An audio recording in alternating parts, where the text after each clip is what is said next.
On December 4, 2024, a shocking crime unfolded in the heart of Manhattan. Brian Thompson, the CEO of United Healthcare, was shot and killed outside the Hilton Hotel on 6th Avenue in Midtown Manhattan. Thompson had just stepped out of the hotel when he was ambushed by a gunman. The attack, which occurred in broad daylight, left many stunned. Thompson, who was one of the most well-known executives in the American healthcare industry, had been with United Healthcare for years and had led the company to significant growth. His murder sent shockwaves throughout the healthcare sector and beyond, as many had never expected such a high-profile figure to fall victim to such a violent act. The circumstances of the shooting were chilling. Thompson was struck multiple times, and by the time first responders arrived, he was already pronounced dead at the scene. The details surrounding the crime were initially sparse, but investigators were quick to launch a manhunt for the shooter. They combed through nearby surveillance footage and began interviewing witnesses, hoping to gather any information that could lead them to the suspect. Authorities soon identified a possible lead when it became clear that the gunman had fled the scene. On December 9, 2024, after days of intense searching, Luigi Mangione, a 26-year-old man, was identified as the suspect. Mangione was not a former employee of United Healthcare, but investigations revealed that he had strong personal grievances related to the healthcare industry. In the days following the murder, Mangione had gone into hiding, sparking a nationwide manhunt. As the investigation progressed, the police uncovered disturbing details about Mangione's background.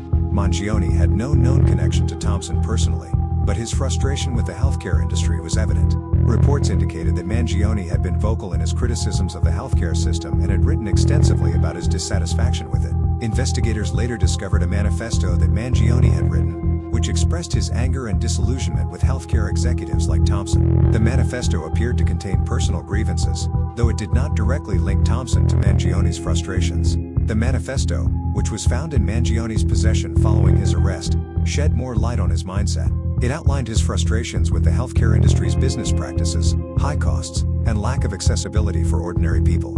Although Mangione had no direct ties to Thompson, the CEO represented, in Mangione's eyes, everything that was wrong with the healthcare system. While it was still unclear whether the murder was premeditated, the manifesto indicated that Mangione had been planning his actions for some time. His grievances appeared to have boiled over, leading him to take extreme measures. Mangione's arrest came just 5 days after the murder. He was apprehended in Altoona, Pennsylvania, where he had been hiding. The arrest followed a tip from a local McDonald's employee who recognized him from news reports. Police acted swiftly, capturing Mangione without incident. At the time of his arrest, authorities found him in possession of a 3D printed ghost gun, an untraceable firearm, as well as a suppressor. They also discovered a fake driver's license under the name Mark Rosario, which Mangione had been using to avoid detection. Despite the mounting evidence, including the manifesto and the weapon, Mangione's motives remain a subject of investigation. Law enforcement officials have stated that they are working to understand whether this was a targeted act of revenge or if Mangione's frustrations with the healthcare system were the driving force behind the murder. The case has continued to capture national attention, as the public and the media try to make sense of such a brutal and high-profile crime. As the investigation unfolds, authorities are piecing together Mangione's past and the events leading up to the murder. Questions abound about his state of mind, the full extent of his grievances, and what drove him to take such drastic and violent action. In the wake of Brian Thompson's murder on December 4, 2024, law enforcement agencies immediately began working to uncover the identity of the killer. As the days passed, investigators followed up on numerous leads, scouring the area around the Hilton Hotel for any surveillance footage or evidence that could help solve the crime. They quickly reviewed security cameras from nearby buildings, and as the footage was analyzed, authorities discovered a key piece of evidence: a man seen leaving the scene shortly after the shooting.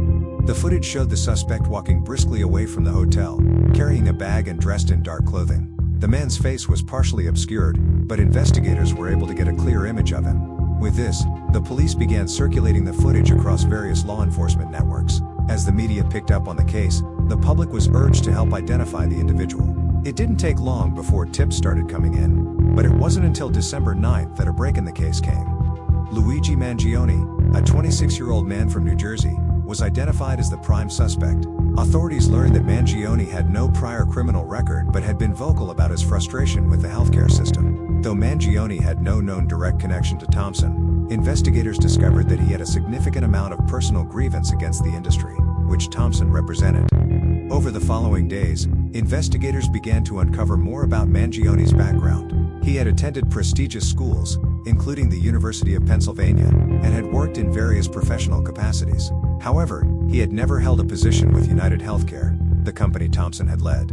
Despite this, Mangione had been vocal about his disdain for healthcare executives and their influence on policy, particularly how they impacted the accessibility and affordability of healthcare for the average person. As investigators pieced together Mangione's personal history, they found that he had a long-standing interest in issues related to healthcare and often expressed his frustrations online. His online activity revealed a growing disillusionment with the system, and it became apparent that his views had become more extreme over time. One of the most concerning discoveries was a manifesto that Mangione had written, which laid out his feelings of anger toward the healthcare industry. In it, Mangione blamed executives like Brian Thompson for the state of the healthcare system, which he believed prioritized profits over the well-being of patients. The manifesto also hinted at his sense of betrayal by the system and his desire to take action. Mangione's writings were filled with deep resentment and accusations against healthcare companies, particularly United Healthcare, for their role in what he saw as systemic corruption and inequality. His manifesto painted a picture of a man deeply consumed by his frustrations, making it clear that his feelings toward the healthcare industry had reached a breaking point. Meanwhile, law enforcement was continuing their search for Mangione, who had gone into hiding following the murder. Authorities issued an arrest warrant and began tracking his movements. With his face now plastered across news outlets and social media, Mangione's whereabouts were becoming more difficult to conceal. Tips continued to flood in from the public, but it was a McDonald's employee in Altoona, Pennsylvania, who ultimately provided the key information that led to Mangione's capture. On December 9th, Mangione was located and arrested without incident. He had been using the alias Mark Rosario to avoid detection, and his arrest came as a result of a tip from the McDonald's employee, who recognized him from the media coverage. Authorities were quick to act, and Mangione was taken into custody by local police, who transported him back to New York City for questioning. Following his arrest, investigators uncovered a number of disturbing items in Mangione's possession. In addition to the manifesto, they found a 3D printed ghost gun, a suppressor, and a fake driver's license under the alias Mark Rosario. These items pointed to a level of preparation and intent that suggested the murder was not a spur-of-the-moment decision, but rather a calculated act carried out with precision. As Mangione sat in custody, the investigation continued. Authorities were working to understand how Mangione was able to obtain the untraceable ghost gun and suppressor, which are illegal in many parts of the country. His legal team would later attempt to argue that the murder was not premeditated, but the evidence indicated otherwise. Investigators were also trying to determine if Mangione had planned other actions against individuals in the healthcare industry, though no further plots had been uncovered at the time. The murder of Brian Thompson raised important questions about the state of the healthcare system and the impact of personal grievances when combined with a deep sense of frustration. As the investigation moved forward, the case continued to capture the public's attention, with many wondering what had driven Mangione to commit such a heinous act. As investigators delved deeper into Luigi Mangione's background following his arrest, they began to uncover alarming evidence that shed light on his mindset and possible motives. One of the most significant discoveries was a manifesto that Mangione had written, which contained explicit grievances and frustrations with the healthcare industry. This manifesto, found among his personal belongings after his arrest, provided investigators with crucial insight into Mangione's state of mind and the driving forces behind the murder of Brian Thompson. The manifesto, which Mangione had written over the course of several months, detailed his increasingly extreme views on the American healthcare system. Mangione expressed a deep sense of betrayal by the system, particularly healthcare executives like Thompson, who he felt were responsible for the rising costs and inaccessibility of healthcare. His writing painted a picture of someone who believed the system was inherently corrupt, and that the wealthy executives leading these companies were only concerned with profit at the expense of patients. Mangione's anger toward Thompson in particular was evident in the manifesto. While the two had no direct personal relationship, Mangione clearly saw Thompson as a symbol of everything he despised about the healthcare industry. In his writing, Mangione singled out Thompson for what he perceived as his role in perpetuating the issues Mangione had become obsessed with. He viewed Thompson as an obstacle to the kind of reform he thought was necessary in the healthcare system, and his resentment had been building for some time. The manifesto also revealed Mangione's belief that drastic measures were necessary to draw attention to the issues he felt were being ignored. It became clear that Mangione saw the murder of a high-profile CEO like Thompson as a way to bring attention to what he viewed as the systemic flaws within healthcare. The manifesto contained passages that seemed to justify the violence, suggesting that the ends, exposing the corruption of the system, would justify the means. Mangione wrote about his sense of personal injustice and his belief that the public would support his actions if they understood the truth he was trying to reveal. For investigators, the manifesto was a chilling document, offering a glimpse into the mind of a man who had become consumed by his beliefs. It wasn't just a critique of healthcare policies, it was a call to action, and one that had escalated to the point where Mangione believed murder was the only solution. Authorities would later describe the manifesto as a key piece of evidence in understanding the motive behind the crime, though it raised even more questions about Mangione's mental state and what had pushed him to take such drastic action. In addition to the manifesto, investigators found other materials that further supported the theory that Mangione had planned the murder carefully. He had taken steps to ensure that he could execute his plan with minimal risk of getting caught. Mangione had acquired a 3D printed ghost gun and a suppressor, which he used to carry out the murder of Thompson. These tools, illegal in many jurisdictions, indicated a level of preparation and premeditation that was hard to ignore. The fact that he had made efforts to avoid detection, using an alias and changing his appearance, further suggested that he had been planning this act for some time. The manifesto also provided some insight into Mangione's view of the world around him. He seemed to believe that the healthcare system was not just flawed, but actively harmful to society. He blamed companies like United Healthcare for exacerbating the suffering of patients by prioritizing profits over care. It's clear from his writings that Mangione had internalized these beliefs to such an extent that they became all-consuming. His anger wasn't just directed at Thompson, but at the entire structure of the healthcare system. At the time of his arrest, Mangione had already gone into hiding, and the police had been working to track his movements. While the manifesto offered a clue into his thinking, the authorities were still unsure about the full extent of Mangione's plans. Was he planning additional attacks? Was Thompson his primary target? Or was he simply a representative figure of his frustrations? These questions lingered as investigators continued to piece together Mangione's past, hoping to uncover whether there were other targets or if this was an isolated act of violence. The discovery of the manifesto was a pivotal moment in the case, as it confirmed that the murder was not a random act of violence but a calculated and deliberate act carried out by a man who had a specific agenda. It was an unsettling look into the mind of someone who believed that extreme action was necessary to bring attention to what he saw as a grave societal issue.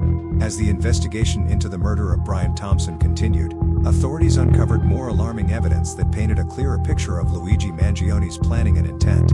One of the most significant pieces of evidence found during Mangione's arrest was a 3D printed ghost gun, a weapon that would play a pivotal role in understanding how Mangione was able to carry out the shooting. The gun, along with other items found in his possession, provided critical insight into how meticulously Mangione had prepared for the crime, and how far he was willing to go to conceal his identity and evade detection. A ghost gun is a firearm that is made from parts that are not serialized, making it untraceable by traditional methods. These weapons are often assembled from kits or 3D printed components, and they do not require a background check or registration to obtain. Ghost guns have become a growing concern for law enforcement, as they are difficult to track and often used in illegal activities.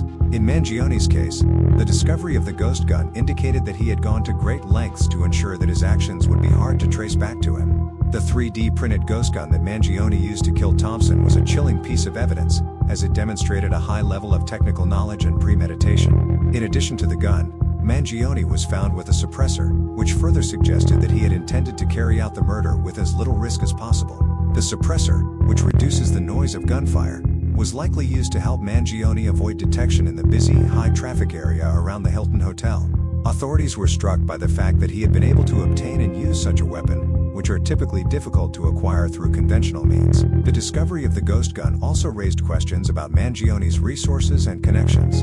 While he had no prior criminal record, his possession of the ghost gun and suppressors suggested that he had access to underground networks or had acquired these items through unconventional methods. Investigators were left wondering whether Mangione had any external help or whether he had crafted the weapon himself, further underscoring the level of preparation involved in the murder.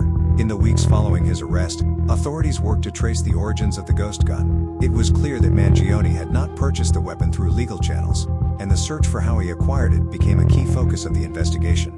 Officials also looked into whether Mangione had ever been involved in any other activities that might have been connected to firearms or illegal weapons, but no additional information surfaced about such ties at that time. The weapon's untraceable nature meant that authorities were left with more questions than answers regarding how Mangione came into possession of it. The significance of the ghost gun extended beyond its use in the murder. It also raised broader concerns about the ease with which individuals can access and use untraceable firearms. As the case unfolded, it sparked a wider debate about the proliferation of ghost guns and the loopholes that allowed them to be legally obtained in some areas. This became a focal point in media coverage, as many wondered how Mangione, an individual with no known criminal background, was able to acquire such a weapon and use it in a targeted assassination. The discovery of the gun and suppressor also led authorities to reconsider the possibility that Mangione had planned for this moment for much longer than initially thought.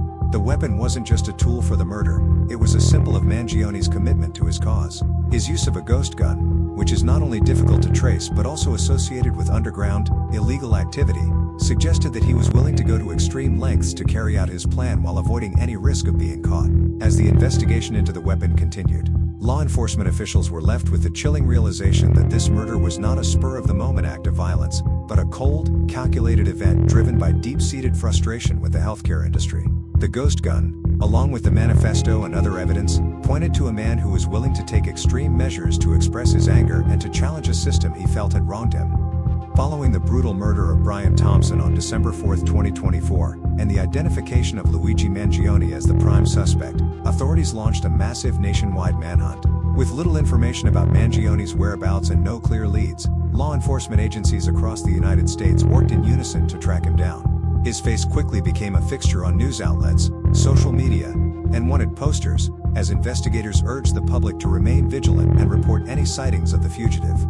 At the time of the murder, Mangione had disappeared without a trace, and his whereabouts were unknown. The investigation revealed that Mangione had taken deliberate steps to evade capture. Authorities discovered that he had fled New York City soon after the killing, making it clear that he had planned for a quick escape. His use of a fake driver's license under the name Mark Rosario and his attempt to change his appearance further complicated efforts to locate him. Mangione had intentionally gone underground, and it was clear that he had been preparing for this moment for some time. The police and FBI soon expanded their search across multiple states, following every possible lead. Mangione's social media presence, which had once been active and full of posts about his grievances with the healthcare system, became a critical tool for investigators. Authorities analyzed his online activity, hoping to uncover any clues about his plans or whereabouts. However, his digital footprint had become increasingly sparse in the days leading up to the murder, and it appeared as though he had intentionally distanced himself from online platforms to avoid detection. The manhunt escalated when law enforcement received a tip on December 9, 2024, that would ultimately lead to Mangione's capture. A McDonald's employee in Altoona, Pennsylvania, recognized Mangione after seeing his face on the news. The employee immediately called the police, alerting them to the sighting of a man who matched the description of the fugitive. The authorities acted swiftly, dispatching officers to the McDonald's location. By the time they arrived, Mangione was still there, sitting quietly in the restaurant, seemingly unaware that he had been recognized. Mangione was arrested without incident at approximately 1:30 p.m. and transported to the local police station. At the time of his arrest, he was found in possession of several items that further confirmed his role in the murder.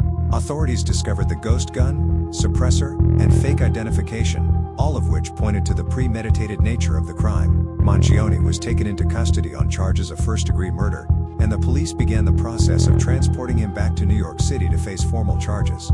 The tip that led to Mangione's capture marked a turning point in the investigation. Prior to the tip, investigators had struggled to find solid leads, and the manhunt had stretched on for several days. But once Mangione was in custody, the focus shifted to piecing together the details of his actions leading up to the murder. Authorities began analyzing his past, his interactions with the healthcare system, and his online presence, hoping to understand what had motivated him to take such drastic action.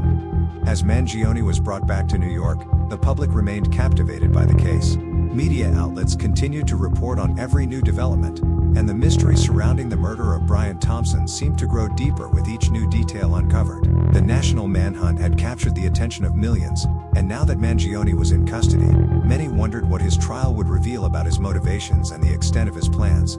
As the investigation into Luigi Mangione's involvement in the murder of Brian Thompson progressed, authorities worked to uncover the driving forces behind the crime. While the physical evidence, such as the ghost gun, suppressor, and manifesto, provided clues, the question remained, what specifically had pushed Mangione to kill Thompson, a CEO of one of the largest health insurance companies in the country? Mangione's manifesto, discovered in his possession after his arrest, played a pivotal role in revealing his motive. It became clear that the murder was not a random act of violence, but rather the culmination of a long-standing grievance against the healthcare industry. Throughout the manifesto, Mangione detailed his deep resentment toward healthcare executives, whom he blamed for the suffering of ordinary people. Thompson, as the CEO of United Healthcare, had come to symbolize everything Mangione viewed as wrong with the system. In his manifesto, Mangione wrote extensively about his frustration with the rising costs of healthcare and the impact it had on vulnerable populations. He specifically criticized insurance companies like United Healthcare for prioritizing profits over patient care, a sentiment that seemed to have deeply affected Mangione. His writings contained references to stories of individuals he knew who had struggled to afford necessary medical treatments, and he viewed these personal accounts as evidence of a broken system. Mangione felt that Thompson, as a leader of a major healthcare company, represented the very forces that were perpetuating this injustice. However, the manifesto went beyond criticism of the healthcare system. It revealed the extent to which Mangione had internalized his anger. He viewed himself as a champion of the people, someone willing to take drastic measures to expose the corruption he believed existed within the healthcare industry. In his mind, Thompson was not just a CEO, he was a symbol of everything that was wrong with American healthcare. Mangione's writing indicated that he saw the murder as a necessary action, a way to bring attention to what he considered a deeply flawed and harmful system. Despite the clear expression of frustration with the healthcare industry, investigators were still left with questions about why Mangione had chosen Thompson as his target. There was no indication that Mangione had any direct personal relationship with Thompson, nor had Thompson ever been specifically mentioned in Mangione's earlier writings. What made Thompson the focus of Mangione's anger, and why did he choose to kill him over other figures in the industry? The answer to this question may lie in the symbolic nature of Thompson's position within the healthcare system. As the CEO of United Healthcare, Thompson was one of the most visible and influential figures in the insurance industry. Mangione's decision to target Thompson could have been an attempt to strike at the heart of what he saw as the problem. In his mind, killing a figure of such prominence would send a message, not just to those within the healthcare industry, but to the public at large. Further examination of Mangione's social media activity revealed that he had followed and engaged with content that criticized the healthcare system, including posts about corporate greed and the growing divide between the wealthy elite and the general public. These posts appeared to align with the themes in his manifesto, reinforcing the idea that Mangione's anger was not just a reaction to personal experiences, but a broader ideological belief. His online activity suggested that he viewed himself as part of a larger movement, one that was fighting against what he saw as a corrupt and unjust system. Another possible motive for the murder could have been Mangione's own personal experiences with the healthcare system. While no specific incidents have been publicly linked to Mangione's grievances, his writings indicate that he felt victimized by the system. The idea that healthcare companies like United Healthcare were responsible for the suffering of individuals seemed to be a central theme in Mangione's worldview. Whether it was a personal health issue, the struggles of family members, or just an overwhelming sense of injustice, Mangione's manifesto suggested that his anger was rooted in more than just abstract policy discussions, it was deeply personal. Ultimately, the combination of Mangione's manifesto, online presence, and personal grievances painted a picture of a man who had become consumed by his frustrations.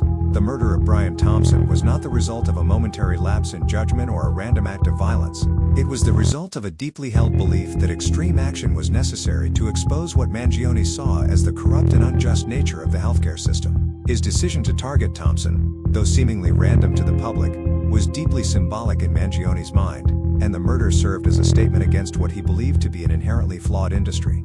As law enforcement continued to investigate Mangione's actions and motives, it became evident that this case was more than just a tragic murder. It was a chilling reminder of the impact that ideological beliefs and personal grievances can have when combined with a desire for vengeance. When news of Brian Thompson's murder broke, the public's response was one of shock and disbelief. The targeted killing of a high-profile CEO, especially someone involved in the controversial world of healthcare insurance, sent shockwaves through the nation. Thompson, as the head of United Healthcare, had been one of the most influential figures in the industry, and his murder raised difficult questions about the state of healthcare, corporate greed, and the limits of protest. As the investigation into the murder unfolded, many were left grappling with the question of how and why a man like Luigi Mangione could carry out such a cold, calculated act of violence. Media coverage quickly shifted from the sensationalism of the crime itself to discussions about the deeper societal issues that may have influenced Mangione's actions. The murder quickly became a symbol of the growing tensions surrounding the healthcare system. with many commentators drawing parallels between Mangione's grievances and the frustration that millions of Americans felt with rising healthcare costs and inequality in access to care. While Mangione's actions were viewed as extreme, there were also significant debates in the media about whether his anger was entirely misplaced. Some commentators, particularly those from the progressive side of the political spectrum, expressed sympathy for the underlying issues that Mangione had written about in his manifesto. They highlighted the growing dissatisfaction with the healthcare system, particularly its emphasis on profits over patient care. This commentary, while not excusing Mangione's violent actions, brought attention to the broader issues that he had been railing against. However, the majority of the public response was one of condemnation. The murder of Brian Thompson was widely denounced as an act of terrorism, with politicians and public figures across the spectrum speaking out against the use of violence to express political or ideological beliefs. Healthcare professionals, who worked tirelessly to care for patients, expressed horror that a man's anger over systemic issues had been directed at an individual, one who had no direct involvement in Mangione's personal grievances. For many, the idea that Thompson was murdered to make a political statement seemed an unfortunate misstep in a larger conversation about healthcare reform. In the days after the murder, there was also a heightened sense of fear and uncertainty within the healthcare industry. Thompson's killing not only shocked executives but also impacted employees at every level of healthcare organizations. The incident forced many to confront the potential dangers of becoming a target for disgruntled individuals, particularly those with extreme views on issues like corporate responsibility and healthcare policy. Many industry leaders called for greater security measures and for more open dialogue between healthcare companies and the public to avoid future instances of violence. Meanwhile, the public's fascination with Mangione and his motives only intensified as details about his background emerged. People were shocked to learn that a man with no criminal history and little prior indication of violence could carry out such an act. This fueled speculation and theories, with some wondering if Mangione had been radicalized by his online engagement with anti-establishment forums or whether his grievances had escalated into dangerous obsession. The case also sparked wider discussions about the use of 3D printed guns and the ease with which they could be obtained. As details emerged about Mangione's acquisition of a ghost gun, gun control advocates seized on the opportunity to call for stricter regulations on firearms. The ease with which Mangione had obtained such a weapon, and the fact that it was untraceable, underscored the dangers posed by the growing prevalence of homemade and unregistered guns in the United States. In the weeks following the murder, Mangione's arrest and the subsequent revelations about his actions sparked ongoing debates about the mental health aspects of the case. Many commentators questioned whether Mangione's apparent obsession with healthcare reform was the result of a deeper psychological breakdown, while others suggested that his extreme actions were motivated by a deliberate desire to make a statement. The question of mental illness versus ideological extremism became a central theme in discussions about Mangione's background, as people struggled to understand how a man could go from being a seemingly ordinary individual to a violent killer. As authorities continued to piece together the details of the case, the public remained captivated by the mystery surrounding Mangione's motivations and the larger implications of his actions. The murder of Brian Thompson had not just shaken the healthcare industry, it had also become a flashpoint in the broader debate about healthcare policy, political extremism, and the dangers of unchecked frustration in a polarized society. After Luigi Mangione's capture and his subsequent return to New York City, the case entered its next phase, the legal process. With his arrest on charges of first-degree murder, many wondered what the legal proceedings would reveal about Mangione's mindset and his possible motivations. The case was widely covered by the media, with people eagerly anticipating the trial and what it would mean for both Mangione and the larger public debate surrounding healthcare, gun violence, and corporate power. Despite the high-profile nature of the crime, the legal process was slow-moving. Mangione, who had been arrested without incident in Altoona, Pennsylvania, was initially held without bail, given the severity of the charges against him. His defense team quickly entered the case, and questions about his mental state began to surface. Lawyers representing Mangione suggested that he may have been suffering from severe mental health issues at the time of the murder, and they questioned whether he was fully aware of the consequences of his actions. This claim, however, was met with skepticism by many in the legal community. Legal analysts pointed out that Mangione's planning and the use of a 3D printed ghost gun demonstrated a high level of premeditation and careful thought. The lack of an immediate emotional outburst or impulse in carrying out the murder led some to argue that his actions were calculated and deliberate, which would make it difficult to claim a defense based on mental illness. One of the most significant aspects of the legal battle centered around whether Mangione would face a jury trial or whether a plea deal could be reached. Given the overwhelming evidence against him, including his manifesto, the ghost gun, and witness testimonies about his movements, it seemed clear that a conviction was likely. However, The complexity of the case, particularly with the potential mental health arguments, meant that both the prosecution and defense would need to carefully prepare for trial. In the weeks following Mangione's arrest, both sides of the legal team began to review his history.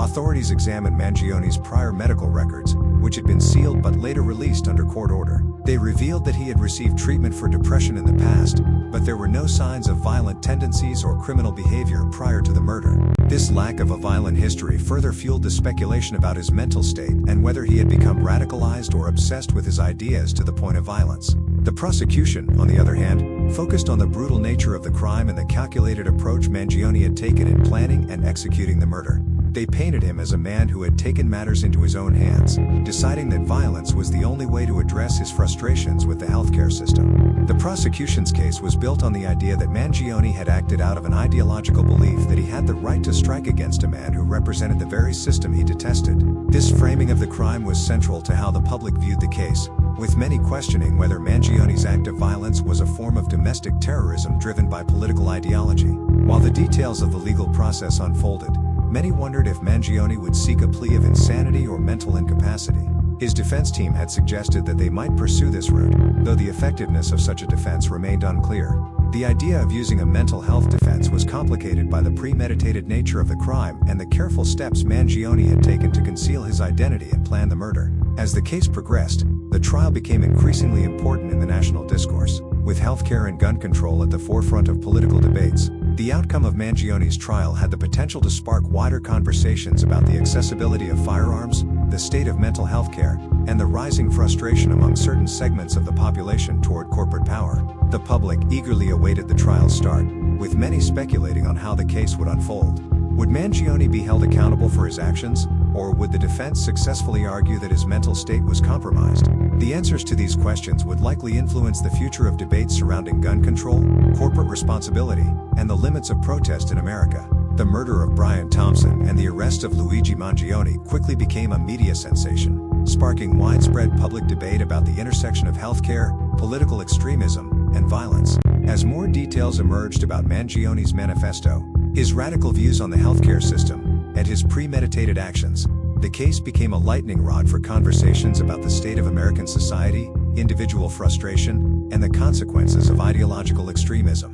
One of the first areas of focus in the media was Mangione's manifesto. News outlets and social media platforms dissected his words, with many commentators trying to understand how a man could move from writing about his grievances to committing such an extreme act of violence. Journalists interviewed mental health experts to provide context on how anger and frustration can escalate into violent behavior, particularly when combined with a sense of entitlement to justice through violent means. This discussion quickly turned into a broader commentary on the dangers of radicalizing personal beliefs, especially in an age where information can spread quickly through online platforms. Mangione's manifesto and his actions also prompted a nationwide conversation about healthcare, a topic that had long been a divisive issue in the United States. Although the murder was clearly an extreme and tragic response to his beliefs, many commentators noted that Mangione's frustration with the healthcare system echoed the feelings of many Americans who were struggling with rising insurance premiums, medical debt, and a lack of access to care.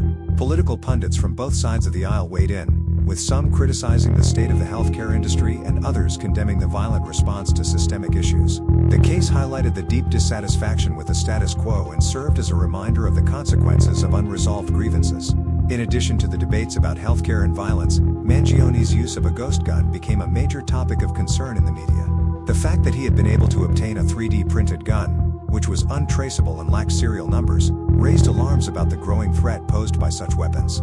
Gun control advocates seized the moment to call for stricter regulations on the sale and distribution of ghost gun kits, pointing out the ease with which these weapons could be made and the potential danger they posed in the hands of individuals like Mangione, who were willing to act on their ideological beliefs with deadly force. The case added fuel to the already heated debate about gun control in the U.S., particularly in light of high-profile incidents involving untraceable firearms. Social media also played a significant role in the case, as it often does in high-profile crimes. The public's fascination with Mangione's motivations, the murder, and the ongoing trial fueled intense discussions online. Social media platforms like Twitter, Reddit, and Facebook were flooded with posts, memes, and discussions about the case. Many users shared their opinions on whether Mangione's actions could be justified by his ideology, while others condemned the violence outright. The case, in many ways, became a microcosm of the larger culture wars taking place in America. Divided opinions on healthcare, political extremism, gun violence, and justice were laid bare for all to see. The murder also raised questions about the responsibility of media outlets in shaping public perceptions of the case. Some commentators suggested that the intense media coverage of Mangione's actions and manifesto could inadvertently glorify or even inspire others with similar grievances. Others argued that the media had a responsibility to explore the deeper societal issues that led to the crime, particularly the ways in which social media and online communities can radicalize individuals and push them toward extreme actions. Regardless of where one stood on this issue, it was clear that the media coverage surrounding the murder had a profound impact on the public's understanding of both Mangione's motivations and the broader societal problems he had highlighted. While the murder and its aftermath generated a great deal of public interest and media attention, the impact of the case on Mangione's own life was equally dramatic. Behind bars, Mangione found himself thrust into the national spotlight. His every move was watched and scrutinized, both by the media and by those interested in his case. His legal defense team and his supporters attempted to frame him as a victim of an unjust system, while the prosecution argued that he was a dangerous ideologue who had taken his frustrations to an extreme. The cultural impact of Mangione's actions and the media attention surrounding his case would likely continue to shape discussions about healthcare reform, mental illness, and the dangers of ideological violence for years to come. As Mangione awaited trial, his case remained a focal point of national conversation. It was clear that the murder of Brian Thompson had become more than just a tragic crime. It had become a symbol of the deep divisions and frustrations that plagued modern America. The question of whether Mangione's actions were the result of personal grievances or a broader ideological movement remained at the heart of public debates, ensuring that his case would continue to captivate the nation for the foreseeable future. As Luigi Mangione's case continues to unfold, the legacy of the murder of Brian Thompson and the ensuing public discourse will likely reverberate for years to come. While the trial has yet to begin, the case has already become a focal point for larger societal discussions on issues such as healthcare, mental health, political extremism, and the accessibility of firearms. The murder itself, while tragic, has opened a window into the deep-seated frustrations many Americans feel toward the healthcare system and corporate power, while also raising uncomfortable questions about the limits of protest and activism in a polarized society. As the case moves forward, the prosecution and defense will continue to shape the narrative around Mangione's actions.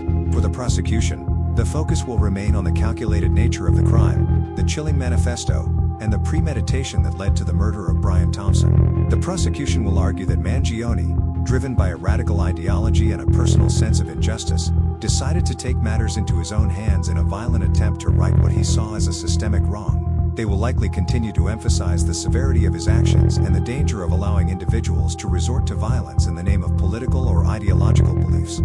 The defense, on the other hand, will likely continue to argue that Mangione's mental state at the time of the crime should be taken into account. Given his history of depression and the extremist nature of his views, it's likely that the defense will claim that Mangione was not in full control of his actions when he decided to kill Thompson.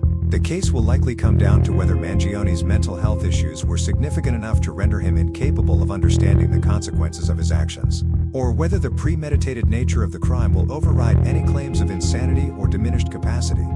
The ultimate outcome of the trial will have far-reaching implications for many of the issues that the case has brought to the forefront. If Mangione is convicted, it will serve as a reminder of the consequences of ideological extremism and the dangers of allowing frustration with systemic issues to boil over into violence. For those who believe Mangione's actions were justified by his frustrations with the healthcare system, his conviction could be seen as a tragic reminder of how far some are willing to go to make their voices heard. For others, it will be a lesson in the importance of peaceful protest and the dangers of radicalizing personal beliefs. Beyond the immediate legal consequences for Mangione, the case will continue to shape public discourse about healthcare reform. The murder of Brian Thompson, as the head of one of the largest healthcare companies in the United States, has brought the conversation about healthcare to the forefront once again. The case may spark renewed calls for change, as many Americans continue to struggle with access to affordable care. Whether or not Mangione's views align with those advocating for reform, the case has underscored the growing dissatisfaction with the system and the potential for that frustration to be channeled in dangerous and violent ways. Similarly, the case will likely reignite debates about gun control. The discovery that Mangione used a 3D printed ghost gun to carry out the murder highlights the growing concern over untraceable firearms. Lawmakers will likely face pressure to address the issue of ghost guns, which have become increasingly popular among individuals seeking to avoid regulation and oversight. Whether or not this case leads to significant changes in gun laws remains to be seen, but the conversation about gun accessibility will no doubt continue. For now, the public remains captivated by the unfolding events, and many are left wondering what the future holds for Mangione. As the legal proceedings continue, more details about his past, his radicalization, and the events that led up to the murder may emerge. The questions about his mental state, his motivations, and the broader implications of his actions will continue to be debated, both in the courtroom and in the public sphere. The legacy of this case will likely remain a topic of discussion for years to come. It will serve as a stark reminder of the dangers of political extremism and the potential for ideological grievances to escalate into violence. The murder of Brian Thompson will not only be remembered for the loss of a CEO, but as a tragic symbol of the deep divisions and frustrations that are currently shaping American society. It's a case that underscores the importance of addressing systemic issues through peaceful means, while also warning of the potential consequences when those frustrations are channeled into violence. As the Luigi Mangione case continues to unfold and as the nation awaits the outcome of the trial, it's essential to reflect on the broader implications that his actions have had, and will likely continue to have, on American society. Mangione's decision to murder Brian Thompson, a CEO at the helm of a prominent healthcare company, was not just an isolated act of violence. It became an emblem of the growing frustration and anger felt by many citizens towards systemic issues within the country, particularly concerning healthcare and inequality. The case has opened up crucial conversations about the state of the American healthcare system. As Mangione's manifesto revealed, he saw healthcare as a business model driven by profit, rather than a service designed to improve people's well-being. His frustration with rising healthcare costs, inadequate insurance coverage, and the corporate practices of companies like United Healthcare clearly boiled over into a violent act. While Mangione's actions can never be justified, the themes in his manifesto mirror the concerns of millions of Americans who feel abandoned by the system. The case has led to a renewed focus on healthcare reform, with many commentators pushing for increased government oversight, price transparency, and changes to the corporate structure that drives much of the healthcare industry. The murder has also reignited debates about the nature of protest and activism in today's polarized society. While peaceful protest is a constitutional right, Mangione's act of violence raised difficult questions about when political frustration turns into extremism. His case highlights the potential dangers of unchecked radicalization, especially in the age of social media, where echo chambers and extremist views can easily flourish. Mangione's manifesto, for example, was full of vitriolic language about the corporate world and the healthcare system, demonstrating the destructive potential of these ideological beliefs when combined with personal dissatisfaction. It serves as a grim reminder that frustration, if left unchecked, can lead individuals down a dangerous path that threatens the safety of others. Furthermore, Mangione's case brings the issue of mental health to the forefront. The defense has pointed to Mangione's history of depression and suggested that his mental state played a role in his actions. Mental health experts have weighed in, noting that while there may have been underlying psychological factors, the premeditated nature of his crime suggests a level of agency that complicates any mental illness defense. This case highlights the ongoing struggles in addressing mental health issues, particularly when it comes to identifying individuals at risk of committing violent acts. Advocates for mental health care reform will likely continue to emphasize the need for better mental health resources, particularly for individuals who may be experiencing deep frustration or anger towards societal issues. Another important dimension of the case that has generated public discourse is the rise of untraceable firearms, particularly 3D printed guns. Mangione's use of a ghost gun to carry out the murder brought the issue of gun control back into the spotlight. These unregistered, homemade firearms have become a growing concern in the United States, as they allow individuals to bypass traditional legal frameworks and acquire weapons without any oversight.